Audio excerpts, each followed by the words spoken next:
All right, Shalom. This is Shalimar from the Great Millstone Atlanta camp. Before I get started in this lesson, I want to give all praises and glory to Yahweh, Bahashim, Yahweh Shah, Bahashim, Rakak Wadash. Double honors to my elders and apostles, the Great Millstone, the teacher rule well. Peace, love, and safety to the hopeful elect scattered throughout the four corners of the earth who are today you Negroes, Latinos, and Native Americans, and also you Israelite foreigners that look like the other nations, but that's joined to us because your seed and your bloodline goes back to Israel, Abraham, Isaac, and Jacob.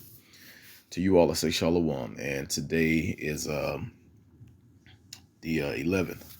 All right, so it's April 11th, 2023, the hopeful year that all prophecies come to pass. So far, it's been looking exactly like that. All the prophecies are coming to pass. All right, so we have the implant, which is mentioned in Revelations 13. That's about to be here real shortly. It's right around the corner. All right. So this whole thing, really, this whole thing ultimately is about the Israelites waking up and coming back to their heritage and coming back to who they are. All right. But at the same time, there's a transition in the power structure of Esau Edom, who is the so-called white man today that's ruling over the whole world, pretty much. So these other nations are coming up against him, including his other Edomite nations. All right. So it's mainly going to be America against the whole world. America is Babylon the Great, according to Revelation 17. All right. So the end all be all, which we all know is going to be this Third World War. And that's letting us know by the World War III already been here. That's letting us know that we are so close. We're so close. We used to look at it like, we'll be out of here in about, 15, 10 years.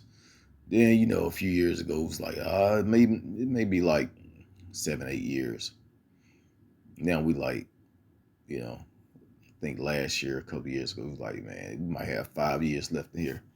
Now it's looking like we don't know what we have left.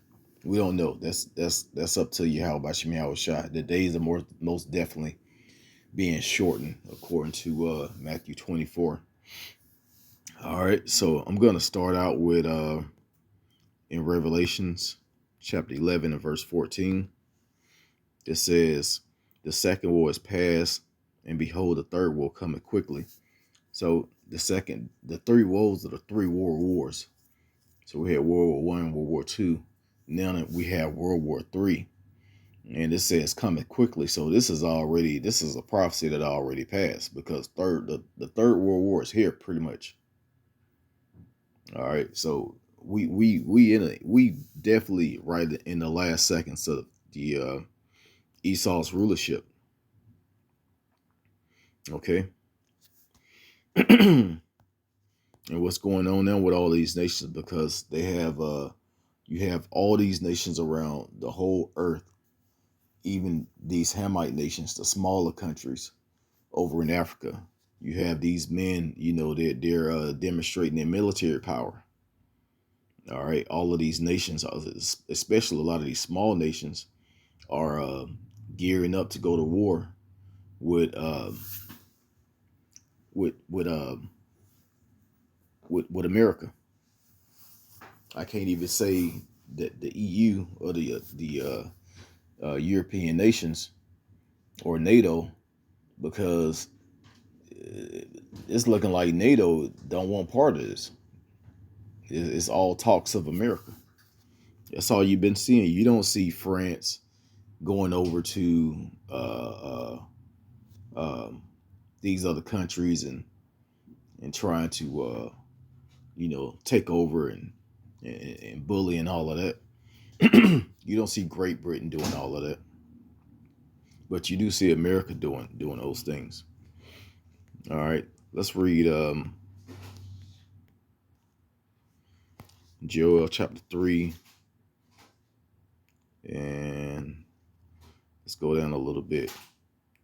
Verse 9, it says, proclaim ye this among the Gentiles, prepare war, wake up the mighty men, let all the men of war draw near. Let them come up.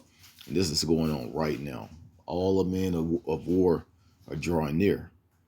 How are they doing it? They're doing it with talks. They're doing it with agreements. Hey, we're gonna need all the strength and power we got, to bring down this large nation, which is America. All right. So they're gonna be recruiting. It's gonna be a draft everywhere. I know it's gonna be a draft in America, but it's gonna be a draft everywhere because all these nations are getting ready to fight, and they're gonna fight with everything that they have. Verse 11, assemble yourselves and come, all ye heathen, and gather yourselves together round about. Thither cause thy mighty ones to come down, O Lord. Let the heathen be wakened. And people think, especially Christians, they think that heathens are non-believers. Heathens are people or nations outside of Israel.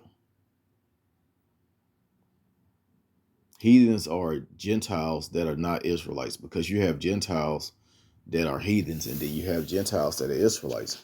Just like us being Americans, we're Americans, just like Esau is an American. If you have an American citizenship, that's what a Gentile is.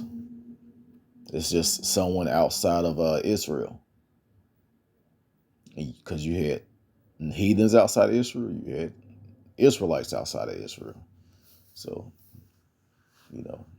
that Gentile has different meanings. It's not a nationality. It's more like a citizenship. But heathen is most definitely someone that is not an Israelite. All right. It says, let the heathen be wakened and come down. Salaki, come up to the valley of Jehoshaphat, which is the Lord's decision, or the Lord's Yahweh's judgment. Is Yahweh Shaphat. And Shaphat in the Hebrew is judgment. All right. It says, for there will I sit to judge all the heathen round about. All right. So, hey, that time is up. It's time for Israel to be in charge.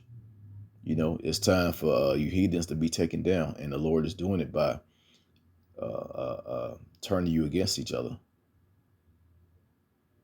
The Lord is doing it by breaking down your armies and your governments, so a new army and a new government can be established.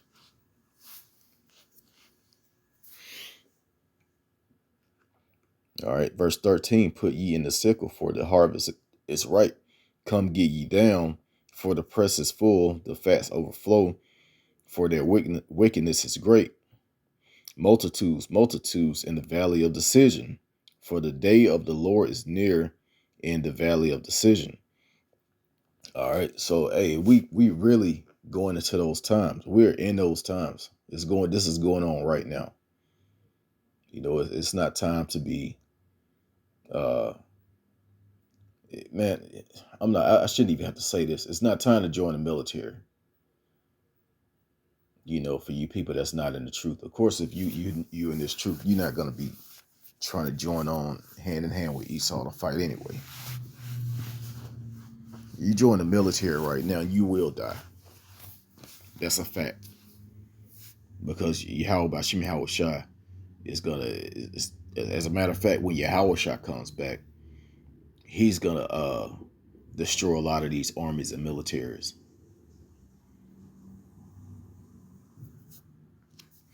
Let's go to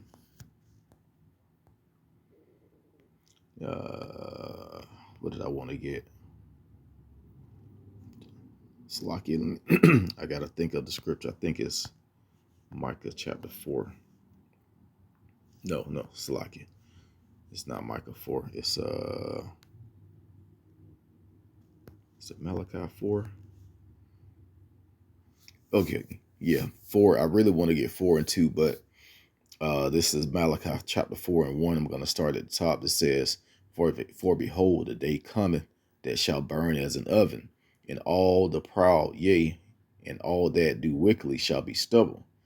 And that's mostly talking about, it's talking about these heathen nations. All right, but Esau is going to be the stubble. All right, especially over here in America. Also, you 2/3 of our own people over here. 2/3 of our own people, our own Israelite people, they're gonna be burnt up when those nuclear missiles come. It said it's gonna burn as an oven. All right, this is not talking about the oven, in your house. It's gonna be a oven that can melt every element you can think of. All right. And the day that cometh shall burn them up, said the Lord Yahweh of hosts, that it shall leave them neither root nor branch. Verse 2. But unto you that fear my name shall the Son of Righteousness arise with healing in his wings, and ye shall go forward and go up as calves to the stall.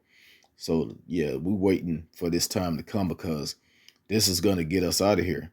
When Yahweh comes, that's the Son of Righteousness. It's spelled S-U-N, but this is talking about the Son of Man, which is Yahweh Shah, who the world calls Jesus. When he returns, he's gonna heal the Israelites, the remnant that's left, and they're gonna be called up into those what people call UFOs, which are the chariots, and these chariots are ready to get down. It, you can go outside anytime. I've been doing this at least 3 to 4 nights a week, just going outside. When it's a clear sky. I want to say I won't say 3 or 4 nights. I say 2 to 3 nights a week. I go outside when it's a clear sky and just look up, and within the first 5 minutes, I see a chariot, or what people will call a UFO. Another 5 minutes later, I might see another one, but I see multiple. I see multiple ones. Whenever I'm out there looking. Hey, these angels are ready, man. They ready, just like we're ready to get out of here. They're ready to come and save us. Of course, through the spirit and power of Yahweh Shem Yahweh Shah. All right.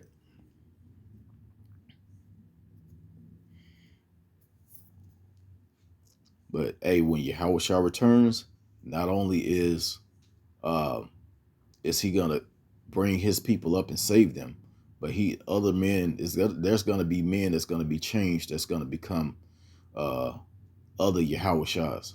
All right, those are going to be the 144,000. Verse 3 says, and ye shall tread down the wicked, for they shall be ashes under your soles, under the soles of your feet, in the day that I shall do this, said the Lord Yahweh of hosts.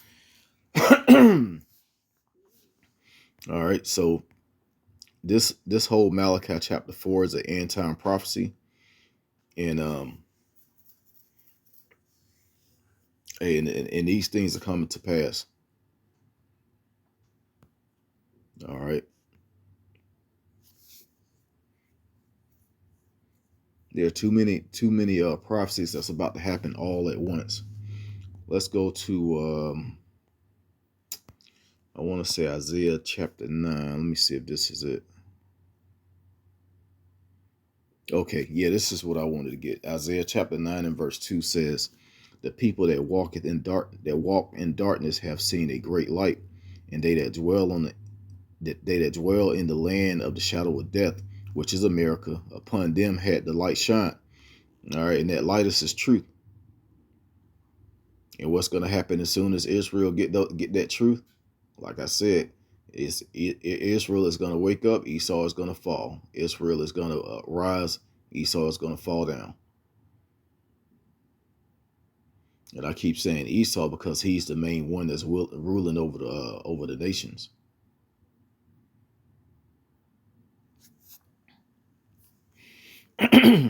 So this light is out. This light is shining, and it's shining on all people.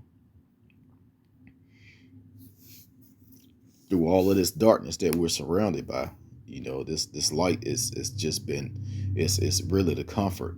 It's really telling us all of these bad things about to happen upon the earth, but the Lord is going to save you.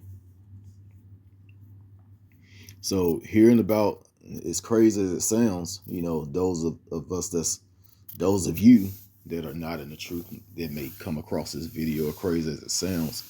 All of the deaths, all of the killings, the murdering, the famines, the plagues, the wars, the anger, you know, uh, all of these things is really good news. This is good news because this world is falling, and we have no love for this world. To be honest, we have no love for this world. We hate this world, as a matter of fact. Let me go down a little bit. I just read verse 3. It says, "Thou hast multiplied the nations and has and not increased the joy." Yeah, it's full of oppression here. There's no joy nowhere. Even the times of the year where people were happy, certain holidays and all of that crap. It's you those be like the heaviest days for murders. People are completely losing their minds. There's no joy in this place. It says, "The joy before thee, according to the joy in harvest, as men rejoice when they divide the spoil. For thou hast broken the yoke of his burden, and the staff of his shoulders, the rod of his oppressor, as in the day of Midian." All right, so this place is the Lord he's getting ready to free us, and he's taking the scepter away from the oppressor. He's taking the rulership away from the oppressor right now. This is the main point, because if you read it, it talks about Israel waking up, nuclear destruction, and then salvation, all throughout the scriptures. All right, so this is part of the nuclear destruction right here, verse 5. For every battle is the warrior, for every battle of the warrior is with confused noise and garments rolled in blood. Yeah, those were like the old wars, where men was actually fighting with swords and axes and all of these things, and they had on armor. And then you fast forward, men were on horses, fighting. Then you had wars like think about the Civil War, horses. They had muskets and all of that, and cannons. And now, it's a lot of guns, automatic guns, and it's not going to be that much ground battle. It's going to be mostly uh, missiles. So this is what this is talking about. I'm gonna start over. For every battle of the warrior is with confused noise, and garments rolled in blood. But this shall be with burning and fuel of fire. All right, this war is gonna be burning and fuel of fire, and it's gonna come from those ICBM nuclear missiles. Hey, we in those times, man. Just another World War III video of not to just put fear in there, but also people that don't know, this should comfort you, because Yahweh Shai, your Savior, is on his way back to redeem us. Lord's willing, be part of that number. All right, so I'm gonna go ahead and end it right there. I pray that this is edifying. Once again, give it all praise and glory to Yahweh, Bahashim Yahweh Shai, Bahashim Rakak Wadash. Double honors to my elders and apostles, a great millstone that taught us his truth. Peace, love, and safety to the hopeful elect. Shalom.